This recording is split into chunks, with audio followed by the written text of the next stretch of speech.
সুবহানাল্লাহ সুবহানাল্লাহ। এই তোমরা কই, এদিকে আসো, তোমাদের মজুরি নিয়ে যাও।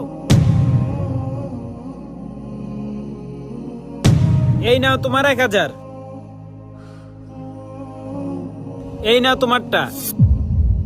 এই পিচ্চিটা কই? ওরে দিয়ে দেখতাছি না। মাজন ওই ওভারটাইম করতেছে, অনেকে ওভারটাইমের টাকা দিয়া হজে যাইবো। ওই ওভারটাইম করতেছে, ওভারটাইমের টাকা দিয়ে হজে যাইবো?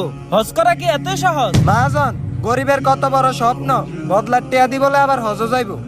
আচ্ছা ঠিক আছে, দেখি চলো। এই ছোট, যে মহাজন।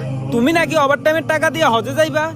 হ মহাজন, আমার অনেক বড় স্বপ্ন, আমি এই টাকা দিয়ে হজে যাবো। আজ পর্যন্ত এত টাকা কামাই করলাম, তারপর আমি হজে যেতে পারলাম না, আর এই তুই ওভারটাইমের টাকা দিয়ে হজ করবি? মালিক, আমি জানি এই সামান্য কিছু টাকা দিয়ে হবে না, কিন্তু কবুল করার মালিক তো আল্লাহ। এই জন্য